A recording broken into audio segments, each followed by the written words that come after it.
அனைவருக்கும் வணக்கம். இது கிஷோப் academy Krishnan. Very good morning to all. So என்ன பண்ணுறீங்க? நல்லபடியாக படிச்சுட்டு இருக்கீங்களா? சரி, ஓகே. இந்த ஒரு கமெண்ட் எனக்கு வாட்ஸ்அப்பில் வந்துருந்துச்சு, ஒரு மெசேஜ். ஓகேங்களா? ஸோ இது நிறைய பேருக்கு இந்த தோணல் இப்போ கண்டிப்பாக இருக்கும். ஓகேங்களா? ஸோ என்ன சொல்லியிருக்காங்க அப்படின்னா, சார் ரொம்ப ஸ்ட்ரெஸ் ஆகுது சார். ஸ்டூடெண்ட் அனுப்பிச்ச ஒரு மெசேஜ் தான் இது. நிறைய பேர் இந்த சூழ்நிலையை இப்போ ஹேண்டில் பண்ணிகிட்ருப்பீங்க, இந்த சூழ்நிலைக்குள்ளே மாட்டிகிட்ருப்பீங்க. ஸோ உங்களுக்கான ஒரு வீடியோ பதிவு தான் இது. ஓகேங்களா? சார் ரொம்ப ஸ்ட்ரெஸ் ஆகுது சார், பயமாக இருக்குது, இன்னும் நிறைய படிக்கணும், என்னடா பண்ணுறதுன்னு பைத்தியம் பிடிக்கிற மாதிரி இருக்குது, படிக்கும்போது எல்லாமே புதுசாக இருக்குது, மைண்டில் அவ்வளோ ஈஸியாக பதிய மாட்டேங்குது, பயமாக இருக்குது அப்படிங்கிற ஒரு விஷயம். ஆக்சுவலாக எல்லாருமே நல்லா படிச்சுட்டு தான் இருக்கீங்க. இருந்தாலும் இந்த ஒரு விஷயம் மண்டைக்குள்ளே ஓடிக்கிட்டே, அது ஒரு சைடில் ஒரு பக்கம் ஓடிக்கிட்டே இருக்குது, இந்த பக்கம் படிக்கிறத பாட்டு படிச்சுட்டே இருக்கீங்க. இந்த ரெண்டு விஷயமும் நீங்கள் பேரலாக பண்ணிகிட்டே இருக்கீங்கன்ட்டு தெரியுது. ஓகேங்களா? சரி, ஓகே. இதுக்கு என்ன சார் பண்ணுறது, எதனால் சார் இப்படி ஆகுது, இதுக்கான சொல்யூஷன் என்ன சார் அப்படின்னா, இந்த மாதிரி தாட் ப்ராசஸ் எதனால் உங்களுக்கு வருது அப்படின்னா, நீங்கள் ரொம்ப பயந்துக்கிறீங்க. அதாவது அந்த பயங்கிற ஒரு விஷயம் ரொம்ப அதிகமாக, அதாவது நீங்கள் படிக்கிற அந்த கண்டென்ட்டு, படிக்கிற அந்த பாடங்களை தாண்டி அந்த அளவு இருக்குது பார்த்தீங்கன்னா, படிக்கிற அளவு எவ்வளவு, பயப்படுற அளவு எவ்வளவு அப்படின்னு பார்த்தா, அந்த பயப்படுற அளவு அதிகமாக இருக்குது. சொல்கிறது புரியுதுங்களா உங்களுக்கு? இப்போது ஒரு ஒரு ஒரு ரூபா காயின் இருக்குது. அந்த ஒரு ரூபா காயின் நான் தண்ணிக்குள்ளே போட்டேன்னா, அந்த தண்ணிக்குள்ளே அந்த ஒரு ரூபா காயின் போய் மூழ்கிற அளவுக்கு அந்த தண்ணி இருக்குது. இல்லை ஒரு கல் எடுத்துக்கங்க, ஒரு உருண்டையான ஒரு கல் எடுத்துக்கங்க. ஓகேங்களா? இப்போ அந்த உருண்டையான ஒரு கல் ஒரு என் கையில் இருக்குது. அதை நான் ஒரு குண்டாக்குள்ளே போடுறேன். அந்த குண்டா நம்ப தண்ணி இருக்குது. நான் அந்த குண்டாக்குள்ளே போட்டால் அந்த கல் அந்த குண்டாக்குள்ளே மூழ்கும். அடியில் அந்த கல் இருக்கும். ஏன்னா தண்ணியோட அளவு அதிகமாக இருக்குது, கல்லோட அளவு சின்னதாக இருக்குது. அப்போ கல் அதில் மூழ்கிடும். இதே நான் ஒரே ஒரு டம்ளர் தண்ணி வச்சுக்கிட்டேன், கல் பெருசாக இருக்குது. இப்போ நான் அந்த கல் அதில் போட்டேன்னா சும்மா லைட்டாக மேலே தண்ணி படுமே தவிர உள்ளுக்குள்ளே மூழ்காது. ஏன்னா இந்த இடத்துல கல்லோட அளவு அதிகம், தண்ணியோட அளவு கம்மி.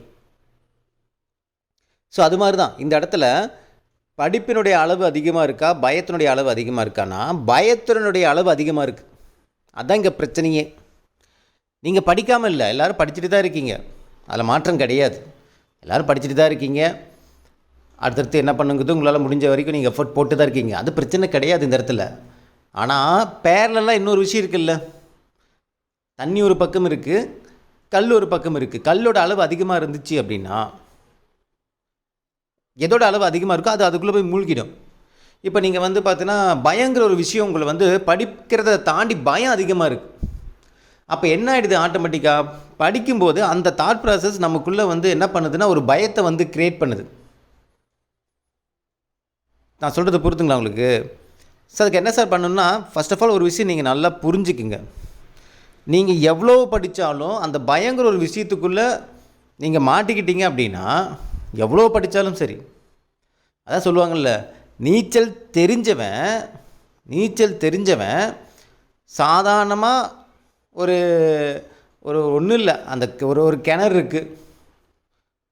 இருக்குது, அந்த கிணத்துல குதிக்கிறான். தண்ணியோட அளவு நெஞ்சளவு தான் தண்ணி இருக்குது.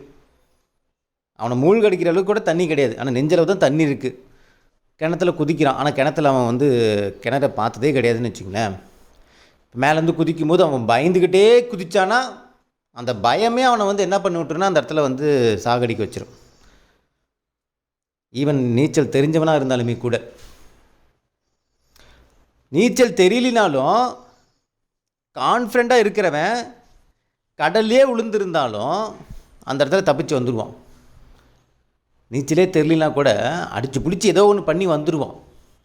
பயம் இருக்கணும் தான், ஆனால் எதோடைய அளவு அதிகமாக இருக்குங்கிறது வச்சு தான்.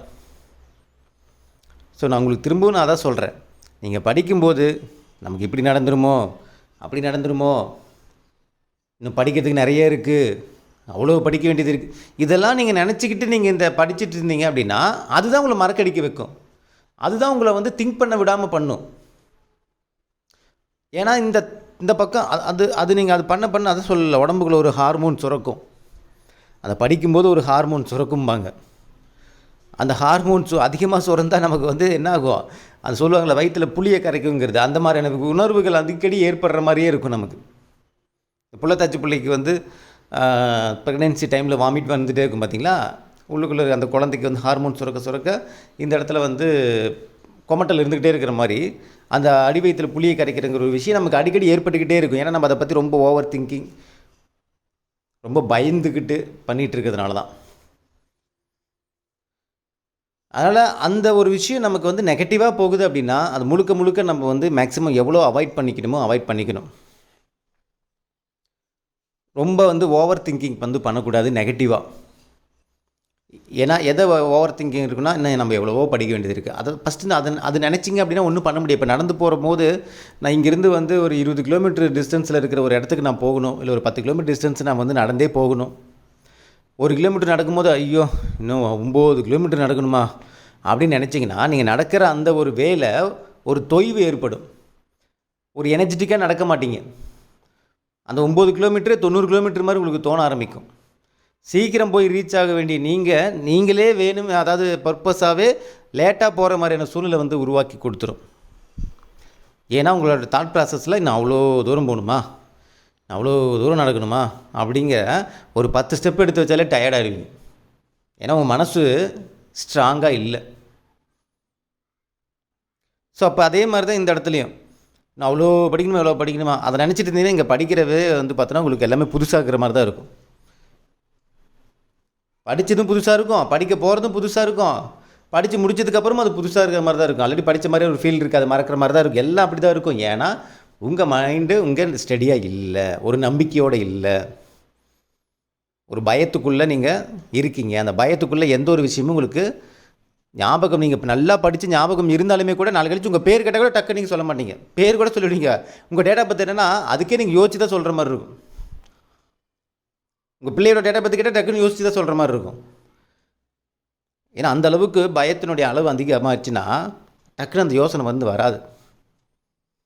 அது உங்களுக்கு எக்ஸாம் வரைக்கும்னே உங்களுக்கு வந்து ஒரு நெகட்டிவாக போய்டும், எக்ஸாம் ஹால்குள்ளேயும் உங்களுக்கு ஒரு நெகட்டிவாக போய்டும்.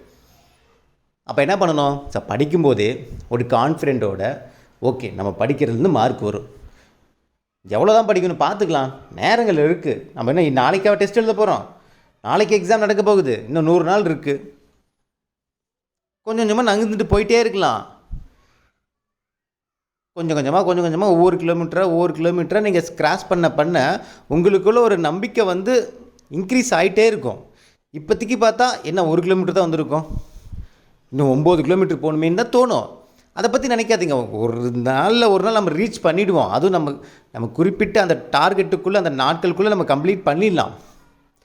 8 கிலோமீட்டர் போயிட்டேன் சார், இன்னும் 10 நிமிஷம் தான் இருக்குது, 10 நிமிஷத்தில் இப்படி 2 கிலோமீட்டர் போகும்னா அந்த டைம் நம்ம போகலாம். ஏன்னா 8 கிலோமீட்டர் கடந்து வந்த உங்களுக்கு அந்த 2 கிலோமீட்டர்னால விட்டுறக்கூடாதுங்கிறதுக்காகவே மெனக்கெட்டு ஓவராக வந்து நீங்கள் என்ன பண்ணுவீங்க, எஃபர்ட் போட்டு அந்த 2 கிலோமீட்டர் வந்து சீக்கிரம் என்ன பண்ணுவீங்க, கிராஸ் பண்ணுவீங்க. அந்த மன உறுதி எப்போ வரும்னா நீங்கள் 8 கிலோமீட்டர் கிராஸ் பண்ணி நிற்கினா தான் வரும், இப்போவே வராது. அது நீங்கள் எவ்வளோ தூரம் ஓடுவீங்க அப்படின்னு கேட்குறேன்னு வச்சுங்களேன் ஒரு கேள்வி. நீங்கள் எவ்வளோ ஃபாஸ்ட்டாக ஓடுவீங்க அப்படின்னா நான் இவ்வளோ ஓடுவேன் அப்படின்னு நீங்கள் சொல்லுவீங்க. அதே ஒரு தெருவில் ஒரு நாயோ ஒரு புலியோ ஒரு பாம்போ துரத்துதுன்னா அப்போ நீங்கள் ஓடும்போது நீங்களே இவ்வளோ ஸ்பீடாக ஓடுவீங்கன்னு உங்களுக்கே தெரியாது, அந்த அளவுக்கு நீங்கள் ஸ்பீடாக ஓடுவீங்க. ஒரு செவுரு ஏறி குதிக்கணும், ஒரு நாயை துரத்து செவுரு ஏறி குதிக்கணும்னா அந்த செவுரில் நீங்கள் கிராஸ் பண்ணுவீங்களான்னு உங்களுக்கே தெரியாது, நீங்கள் கிராஸ் பண்ணுவீங்க. அந்த அளவுக்கு ஒரு ஓவர் அளவுக்கு அதிகமான ஒரு எஃபர்ட் அந்த இடத்துல வந்து கிடைக்கும். எதனாலன்னா அந்த சூழ்நிலையில் தான் அது கிடைக்கும். அது இப்போவே கிடைக்குமானா அது கிடைக்காது. ஒரு 8 கிலோமீட்டர் தானா தான் அந்த 2 கிலோமீட்டருங்கிறது ஈஸியாக நீங்கள் ரீச் பண்ணுறதுக்கு மன உறுதி அங்கே வரும். அதுக்கு என்ன பண்ணணும், ஸ்டெப் பை ஸ்டெப்பாக நீங்கள் மூவ் பண்ணிட்டு தான் வரணுமே தவிர அவ்வளோ இருக்குது இவ்வளோ இருக்குது நீங்கள் நினச்சா தான் சொல்லலை. நீங்கள் ஒரு 50% நீங்கள் படிக்கிறதுக்கு ஆகிற காலங்களும் அடுத்த 50% படிக்கிறதுக்கான காலங்களும் பயங்கர டிஃப்ரெண்ட் இருக்கும். 50% நிறைய டைம் எடுக்கும். ஒரு 100 நாள் இருக்குன்னா 70 நாள் 50%க்கு போயிடும். அப்போ அடுத்த 50% அடுத்த 70 நாள் போகுமா சார், கிடையாது. அடுத்த 30 நாள் கூட நீங்கள் என்ன பண்ணலாம், அடுத்த 50% சிலபஸ் நீங்கள் முடிக்கலாம், ஸ்மார்ட் ஒர்க் பண்ணி முடிக்கலாம். புரியுதுங்களா? ஒரே மாதிரியான டைம் வந்து நமக்கு இங்கே வந்து போகாது. ஒரு பாடம் படிக்க ஒரு 2 நாள் ஆகுதுன்னா அதே இன்னொரு பாடம் படிக்க ஒரு 2 மணி நாள் ஆகாது. ஒரு 10 பாடத்தை சேர்ந்து ஒரே 2 நாள்லேயே முடிக்கிற மாதிரி நமக்கு பின்னாடி சூழ்நிலைகள் அமையும். எல்லா பாடத்தையும் நம்ம ஒரே மாதிரி படிக்க போகிறது கிடையாது. ஸ்மார்ட் ஒர்க்கும் இருக்கும், ஹார்ட் ஒர்க்கும் இருக்கும். முக்கியமான படங்கள் இருக்கும், முக்கியம் இல்லாத படங்களும் இருக்கும், மேலோட்டமாக படிக்கிற படங்களும் இருக்கும். எல்லாமே கலந்து தான் இந்த இடத்துல நீங்கள் பண்ணிகிட்டு இருக்க போகிறீங்க. நான் தான் சொன்னேன், ஏப்ரல் முடிகிற வரைக்கும் உங்களால் எவ்வளோ படிக்க முடியுமோ படிங்க. ரிலாக்ஸாக படிங்க, மைண்ட் ரிலாக்ஸாக படிங்க, தெளிவாக படிங்க. வேறு எதை பற்றியும் திங்க் பண்ணாமல் உங்கள் மைண்டுக்குள்ளே நம்ம கன்ஃபார்ம் இந்த இடத்துல நம்ம பாஸ் பண்ணிவிடுவோம். நம்ம போடுற உழைப்புக்கு உண்டான ஒரு ஊதியம், ஒரு மேஜிக் நம்ம லைஃப்பில் கண்டிப்பாக நடக்குங்கிற அந்த மனசில் அந்த ஒரு கான்ஃபிடென்ட்டை, உறுதியை உள்ளே கொண்டு வந்துட்டு படிங்க. பயத்தை கொண்டு வராதிங்க. இந்த தடவை நான் கண்டிப்பாக போவேன். நீங்கள் என்ன நினைக்கிறீங்களோ அது நடக்கும். நான் சொல்கிறேன், நீங்கள் என்ன நினைக்கிறீங்களோ அதுதான் நடக்கும். நெகட்டிவாக நினச்சா நெகட்டிவாக நடக்கும், பாசிட்டிவாக நினச்சா பாசிட்டிவாக நடக்கும். நீ என்ன நினைக்கிறீங்களோ அது நடக்கும். உங்கள் மைண்டுக்கு, உங்கள் மனசுக்கு நீங்கள் ஏற்படுத்திங்க. நான் பாஸ் பண்ணுவேன்னு சும்மா ஒன்று சொல்லிக்கிட்டு இந்த பக்கம் மைண்டுக்குள்ளே ஒரு பயத்தை வச்சு, பயங்கிறது என்ன அர்த்தம்? அப்போ நீங்கள் பாஸ் பண்ண மாட்டேங்கிற அந்த விஷயம் உங்களுக்கு மைண்டுக்குள்ளே வரதுனால நீங்கள் அந்த பயம் வருது. அப்போ அந்த பயத்தினுடைய அளவு அதிகமாகுமோ அது நீங்கள் என்ன நினைக்கிறீங்களோ அது நடந்துருது, அவ்வளோதான். நீங்கள் என்ன நினைக்கிறீங்களோ அது நடக்கும். நான் திரும்ப அதான் சொல்கிறேன். அப்போ சார் நான் பாஸ் பண்ணணும்னு நினச்சிட்டு இருந்தால் எனக்கு நடந்துருமானா கன்ஃபார்ம் நடக்கும். ஏன்னா அது நீங்கள் நினைக்க அதுக்கு உண்டான எஃபர்ட்டு, அதுக்கு உண்டான வழிகள், அதுக்கு உண்டான ஒரு உழைப்பு நீங்கள் கண்டிப்பாக கொடுக்க ஆரம்பிச்சிடுவீங்க. அதுவாக நீங்கள் நினைக்கும் போது அதுக்குண்டான வேலைகள் ஆட்டோமேட்டிக்காக இந்த பிரபஞ்சம் உங்களுக்கு அமைச்சு கொடுக்கும். நீங்கள் அதே தாட் ப்ராசஸில் இருந்தீங்கன்னா. எனக்கு நம்பிக்கை இருக்குது. நம்ம கிறிஸ்டோபா அகாடமிலேருந்து நிறைய பேர் இந்த தடவை குரூப் 4 பாஸ் பண்ணுவீங்கன்ட்டு என்னோட ஒரு தாட் ப்ராசஸ் அந்த ஒரு விஷயத்துக்குள்ளே மட்டும்தான் இருக்குது. எந்த இடத்துலையுமே அது நான் பின்வாங்கவும் மாட்டேன், எந்த இடத்துலையுமே அதை நான் ராங்காக நினைக்கவும் மாட்டேன். 100 நாளில் இன்னும் 50 நாள் தான் இருக்குதுன்னா கூட என்னுடைய தாட் ப்ராசஸ் நிறைய பேர் பாஸ் பண்ண வச்சிடலாம், பாஸ் பண்ணிவிடுவாங்க. அந்த ஒரு நம்பிக்கையில் தான் உங்களை நான் எல்லாத்தையுமே பயணிக்க வச்சு நான் கூட்டிகிட்டு போயிட்டுருக்கேன். ஏன்னா அதை நான் நினைக்கும் போது தான் அதுக்கு உண்டான வழிமுறைகள் எனக்கு கண்ணு முன்னாடி நிற்கும். அதுக்குண்டான ஐடியா எனக்கு நிறைய கிடைக்கும். இப்படி பண்ணலாம், அப்படி பண்ணலாம். ஏன்னா நான் எப்பட்றா என் பசங்க நான் பாஸ் பண்ண வைக்க போகிறேன், எப்படி அவங்க பாஸ் பண்ணுவாங்க, ஹவுஸ் ஒய்ஃபாக இருக்காங்க, பிள்ளைங்களாம் பார்க்கலாம், இவங்களுக்குலாம் பாஸ் பண்ண முடியுமா அப்படின்னு நான் நினச்சிட்டேன்னா எனக்கு இங்கே முன்னாடி என் கண் முன்னாடி நிற்கிறது எல்லாமே எனக்கு நெகட்டிவான விஷயங்களாகவே இருக்கும். ஒரு ஐடியா கூட கிடைக்காது, ஒரு வழிமுறைகள் கூட கிடைக்காது. எல்லாமே எனக்கு பார்த்தோன்னா பிரோஜனமே இல்லாத ஒரு சில விஷயங்கள் தான் மைண்டுக்குள்ளே வந்துக்கிட்டே இருக்கும். அப்போ என்னென்ன தாட் ப்ராசஸ் நான் மாற்றினா மட்டும்தான் இங்கே எனக்கு நிறைய ஐடியா கிடைக்கும். நான் இது நான் விளையாட்டுக்கு சொல்கிறேன்னு நினச்சிக்காதீங்க, உண்மை அதுதான். நீங்கள் பாஸ் பண்ணுவீங்க, பாஸ் தான். நான் இந்த வருஷம் நான் கன்ஃபார்ம் பாஸ். இந்த தடவை நான் என் லைஃப்பில் ஒரு மிகப்பெரிய ஒரு டேர்னிங் பாயிண்ட் நான் நடக்க போகுது. இந்த தடவை நான் போஸ்டிங் வாங்க போகிறேன் அப்படிங்கிற ஒரு மன உறுதியோடவே இருந்து பாருங்கள். நான் இப்போ வரைக்கும் அது இருக்கிறனால தான் எனக்கு எல்லா இடத்துல, ஈவன் நான் ஒரு குளிக்க போனால் கூட, எங்கேயாவது வெளியில் போனால் கூட, என்னோடய தாட் ப்ராசஸ் இதுக்குள்ளே என் பசங்க நிறைய பேர் பாஸ் பண்ணிவிடுவாங்க அப்படிங்கிற தாட் ப்ராசஸ் இருக்கிறனால நிறைய ஐடியாக்கள் வருது. அது ஒன்று இம்ப்ளிமெண்ட் பண்ணிட்டே இருக்கும். அந்த 50 நாள் நம்ம ஒரு பிளான் சொல்லியிருந்தோம் பார்த்தீங்களா, ஒன்ஸ் நம்ம இந்த ஏப்ரல் மாதம் முடிஞ்சதுக்கப்புறம் அதுக்குள்ளே ஏகப்பட்ட ஐடியா பண்ணி வச்சுருக்கோம். ஏன்னா எங்களுக்குள்ளே அந்த நம்பிக்கை இருக்குது. அதனால தான் முன்னேற்பாடாக நிறைய ஐடியாக்கள் நம்ம பண்ணிகிட்ருக்கோம். அப்படி ஒரு தாட் ப்ராசஸ் இல்லைன்னா எதுவுமே பண்ண முடியாது. எதுவுமே இந்த இடத்துல ஐடியாவும் வராது, மூளையும் எங்காது, எதுவுமே இங்கே நடக்காது. நான் என்ன நினைக்கிறேனோ அது அப்படியே நடந்துடும். பாஸ் பண்ண வேணா பாஸ் பண்ண மாட்டாங்க, அவ்வளோதான். எல்லாம் அந்த இடத்துலேயே தொங்கிட்டு இருக்க வேண்டிதான். ஸோ உங்களுக்கு உண்டான, உங்கள் மனசுக்கு உண்டான தாட் ப்ராசஸை தயவு செஞ்சு மாற்றிங்க. வெளியில் நான் கான்ஃபிடண்ட்டாக இருக்கேன் அப்படின்னு நீங்கள் கமெண்ட் போகிறதுனால இங்கே கான்ஃபிடண்ட்டாக நீங்கள் இருந்துட மாட்டீங்க. உங்கள் மனசளவில் நீங்கள் இருக்கணும். அதுக்காக பயமே இருக்கக்கூடாதுன்னா இருக்கலாம். நான் தான் சொல்கிறேன்ல, பயத்தினுடைய அளவு எவ்வளவு, உங்களுடைய தைரியம் எந்த அளவுக்கு இருக்குது, பாசிட்டிவான ஒரு மைண்ட் எந்த அளவுக்கு இருக்குங்கிறது தான். எது அதனுடைய அளவு எவ்வளோ அப்படிங்கிறது தான். பயத்தை நீங்கள் 50%, 70% வச்சுக்கிட்டு ஒரு கான்ஃபிடண்ட்டை 30% வச்சுன்னா பிரோஜனமே கிடையாது. நம்ம எவ்வளவோ சூழ்நிலைகள் கடந்து வந்துட்டோம், எவ்வளோ விஷயங்கள் தாண்டி வந்துட்டோம். நான் ஒரு விஷயம் உடனே எல்லோரும் ஒரு டைலாக் பேசுவாங்க. நான் இப்படி நினச்சேன்னா, யார்கிட்டையும் சொன்னேன்னா அது சொன்னால் கரெக்டாக நடக்காது. நான் பாஸ் பண்ணணுன்னு யார்கிட்டே சொன்னேன்னா அது எனக்கு நடக்காமல் போயிடுங்கிற மனசுக்குள்ளே வச்சுட்டேன். சரி, ஓகே, இது மாதிரிலாம் ஒரு சிலர் யோசிப்பீங்க. அது ஓகே தான். ஆனால் உங்கள் மனசுக்குள்ளே நீங்கள் ஒரு இது வச்சுக்க, உங்கள் மனசுக்குள்ளேயே நீங்கள் 2 விதமாக போட்டு வச்சுக்கிறீங்க. நான் பாஸ் பண்ணிவிடுவேன்ட்டு ஒரு பக்கமும் இருக்குது, இன்னொரு பக்கமும் நம்ம பாஸ் பண்ண முடியுமாங்கிற ஒரு தாட் ப்ராசஸ் இருக்குது. உங்களை அறியாமல் நான் பாஸ் பண்ண முடியுமாங்கிற ஒரு விஷயம் தான் நீங்கள் நிறைய நினச்சிட்ருக்கீங்க. அதனால தான் இந்த பயம் க்ரியேட் ஆகுது நான் சொல்கிறேன். ஏன் நடக்குது நடக்கலைங்கிற தாண்டி நமக்கு பாஸ் பண்ணுவேன்ட்டு உறுதியாக இருக்கிறதுனால நமக்கு பாசிட்டிவான விஷயங்கள் தான் நடக்குதுன்னா அதை மட்டும் நினைங்களேன். ஏன் என்ன ஆகிட போகுது? குடி முழுகி போயிடுதா, இல்லை சொத்தை அழிஞ்சு போயிடுதா, ஏதாவது நடக்க போகுதா? எதுவும் கிடையாது. இல்லை, உங்கள் மனசுக்குள்ளே நினச்சிக்க போகிறீங்க, நான் இந்த தடவை கன்ஃபார்ம் பாஸ். சார் அப்படி நினச்சிட்டு நடக்காமல் போச்சுன்னா, எப்போ அப்படி நினைக்கிறதுனால உனக்கு பாசிட்டிவான விஷயங்கள்லாம் நடக்க போகுது. சரி அப்படி நினைக்கல, நான் பாஸ் பண்ணுவேண்ணா முடியுமா அப்படின்னு நினைக்கிறதுனால ஏதாவது உங்களுக்கு பாசிட்டிவான விஷயங்கள் நடக்க போகுதா? கிடையாது. அதனால் உங்களுக்கு நெகட்டிவான விஷயங்கள் தான் நடக்குது. அப்படிங்கும்போது ஏன் அதை நினச்சிக்கிட்டு மனசுக்குள்ளே தைரியத்தை கொண்டு வாங்க, ஒரு நம்பிக்கையாக இருங்க. நான் இந்த தடவை கன்ஃபார்ம் பாஸ் பண்ணுவேன். எவ்வளோ பேர் வேணால் எழுதிட்டும், எவ்வளோ வேணால் படிக்கட்டும், எப்படி வேணால் அவங்க படிக்கட்டும். அவங்க ரொம்ப அதிகமாக 10 தடவை ரிவிஷன் பண்ணிக்கிட்டு, நான் ஒரு தடவை ரிவிஷன் பண்ணாலும் நான் படித்தது எனக்கு தெரியுமில்ல, நான் படித்ததுலேருந்து கேள்வி எனக்கு சாதகமாக வரும். அந்த ஒரு நம்பிக்கையிலே போய் உட்காந்து பாரு. நீ என்ன நினைக்கிறியோ அது அப்படியே நடக்கும். நீங்கள் என்ன நினச்சிட்டு அங்கே போகிறீங்களோ அது அப்படியே நடக்கும். இந்த தடவை நான் மேக்ஸில் 20 மார்க் எடுப்பேன்டா, 20 கம்மி எடுக்கவே மாட்டேன் அப்படிங்கிற ஒரு தைரியத்தோடு நீங்கள் எவ்வளோ பார்க்குறீங்களோ பார்த்த மேக்ஸோடு நீங்கள் போய் உட்காந்து எழுதிட்டு வாங்க. அந்த 20 தாண்டி வருதா இல்லைன்னு பாருங்கள். ஸோ நீங்கள் என்ன நினைக்கிறீங்களோ அது நடக்கும்ப்பா. அது உண்மையாக உங்கள் மனசோட நீங்கள் என்ன நினைக்கிறீங்களோ அது நடக்கும். ஏன்னா அதுக்கு உண்டான எஃபர்ட் நீங்கள் ஆட்டோமேட்டிக்காக உங்கள் மனசு வந்து பண்ண வைக்கும். அந்த பிரபஞ்சமும் உங்களுக்கு பண்ணுறதுக்கான உறுதுணைகள் எல்லாமே அது பண்ணும்.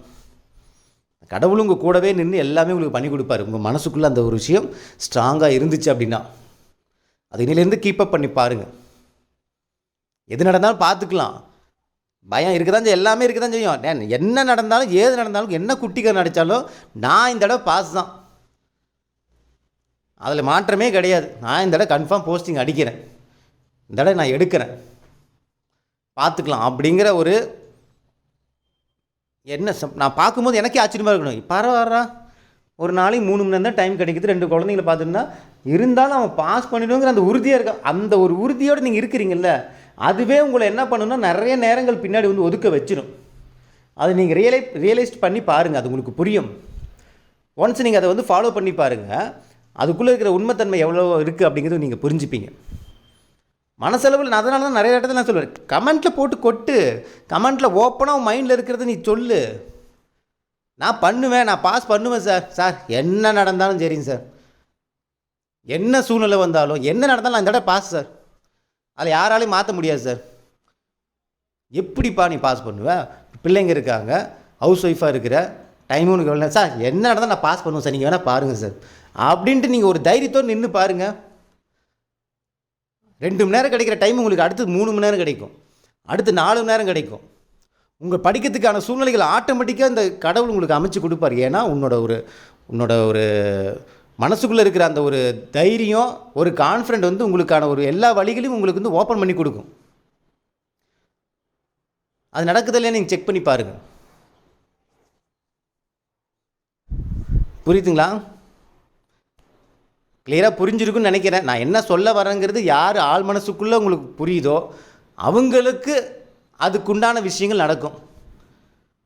நான் சொல்கிறேன், அந்த ஒரு அந்த மேஜிக்குங்கிற ஒரு விஷயம் சார், நீங்கள் என்ன சொன்னாலும் மேஜிக் நடக்கலையே சார். எவ்வளோ பேர் இந்த குரூப் 4லேயே அந்த மேஜிக்கான விஷயம் அதே மெசேஜ் கமெண்ட் எனக்கு போட்டே சொல்லியிருக்காங்க சார். நீங்கள் சொல்லுவீங்க, இதே உங்களை வாட்ஸ்அப்பில் நான் வந்து ஒரு 2 இயர்ஸ்க்கு முன்னாடி நான் புலம்பியிருக்கேன், நான் இந்த ஃபீல்டை விட்டே போயிடலான்ட்டு. ஆனால் இப்போ 46வது ரேங்க் எடுத்து உங்கள் முன்னாடி நான் நிற்கிறேன். நீங்கள் சொன்ன அந்த மேஜிக் எனக்கு நடந்துருச்சு சார். அப்போ கூட நீங்கள் என்கிட்ட சொல்லுவீங்க, அந்த மெசேஜ் இன்னமும் நான் வந்து வச்சுருக்கேன்ட்டு. 46வது ரேங்க் எடுத்த ஒரு ஸ்டூடெண்ட் நம்ம இதில் பாஸ் பண்ணியிருக்காங்க. அவங்க சொல்லுவீங்க, ஏன்னா அவங்களோட மெசேஜை போய் பார்த்தா ஃபீல்டு விட்டே போயிடலாங்கிற மாதிரி புலம்பி தள்ளியிருக்காங்க என்கிட்ட. பழைய மெசேஜ் பார்க்கும்போது அவங்ககிட்ட சொன்ன அந்த வார்த்தை தான் திரும்ப அவங்க அதை சொல்கிறாங்க, நீங்கள் சொன்ன அந்த மேஜிக் நடந்துருச்சு சார் என் லைஃப்பில். அதுவும் சொல்லும்படியான மார்க் எடுத்திருக்கேன் சார், எனக்கு அதுவே பெருமையாக இருக்குன்ட்டு. சொல்கிறது புரியுதுங்களா உங்களுக்கு? நம்ம இதில் வீடியோவும் கொடுத்துருக்காங்க, போய் பாருங்கள், சக்ஸஸ் அது வீடியோ கொடுத்துருப்பாங்க. உங்களுக்கு நான் அதான் சொல்கிறேன், உங்கள் லைஃப்லேயும் மேஜிக் நடக்கும். நீங்கள் மனசுக்குள்ளே உறுதியாக இருங்க. என்னடா தான் சார் நான் பாஸ் சார், பார்த்துக்கலாம் சார், நாங்கள் இருக்கோம், உங்களுக்கு உறுதுணையாக எல்லாருமே இருக்காங்க, நீங்கள் ஸ்டடியாக இருக்கீங்க, போதாதா? நம்ம டீம் இருக்குது, கன்ஃபார்ம் பாஸ் பண்ணிடலாம், நம்பிக்கையாக இருங்க. புரியுதுங்களா? இந்த கமெண்ட் செக்ஷனில் போடுங்க, சார் நான் பாஸ் பண்ணுறேன் சார், என்ன நடந்தாலும் சார் இந்த தடவை நான் பாஸ் பண்ணுறதை யாராலையும் தடுக்க முடியாது சார், நான் பாஸ் பண்ணி காட்டுறேன் சார், பாஸ் பண்ணிட்டு முன்னாடி வந்து நிற்கிறேன் சார். என்னுடைய ஒரு ரிசல்ட் நிறைய பேருக்கு ஒரு மாற்றத்தை ஏற்படுத்தணும் சார், நிறைய பேருக்கு அந்த ரோல் மாடலாக இருக்கணும் சார். கமெண்ட்டில் போடு, அதுவே மனசுக்குள்ளே வச்சுக்கோ, ஆட்டோமேட்டிக்காக அதுக்கு உண்டான வழிகள் நடக்குதான்னு பாருங்கள். நீங்கள் என்ன நினைக்கிறீங்களோ அதுக்கான விஷயங்கள் நடக்குதா இல்லையான்னு மட்டும் பாருங்கள். அது ஒரு டைம் ட்ரை பண்ணி பாருங்கன்னு நான் சொல்கிறேன். ட்ரை பண்ணி பார்த்தீங்கன்னா தான் அப்போ நம்ம மனசுக்குள்ளே நினைக்கிற எந்த விஷயங்களாக இருந்தாலும் அதில் ஸ்ட்ராங்காக இருந்தால் அதுக்குண்டான வழிமுறைகள் கிடைக்கும், அதுக்குண்டான விஷயங்கள் நடக்குங்கிறது நீங்கள் புரிஞ்சுப்பீங்க. புரிஞ்சுங்களா? கிளியரா? ஸோ இந்த மெசேஜ் பார்க்கும்போது இந்த சூழ்நிலை நிறைய பேர் இருப்பீங்க, அப்படிங்கிறனால தான் இந்த வீடியோ பதிவு நான் போடுறேன். இதை வரக்கூடிய நாட்கள்லேருந்து நீங்கள் யாரெல்லாம் இதை எடுத்துக்கிறீங்களோ அவங்களுக்கு நல்லது. கிளியரா? ஓகேங்களா? ஓகே, இந்த வீடியோ உங்களுக்கு பிடிச்சிருக்குன்னு நினைக்கிறேன். மீண்டும் அடுத்த ஒரு தகவலை சந்திக்கலாம். அடுத்து மதியத்துக்கு மேலே ஒரு வீடியோ பதிவு, ஒரு சில மெட்டீரியல் உங்களுக்கு கொடுக்க வேண்டியது இருக்குது. மதியத்துக்கு மேலே நான் கொடுக்குறேன். ஓகேங்களா? ஓகே, இந்த வீடியோ உங்களுக்கு பிடிச்சி நினைக்கிறேன். மீண்டும் அடுத்த ஒரு தகவலை சந்திக்கலாம். இது கிஷோப் அகாடமி, கிருஷ்ணன். தேங்க்யூ.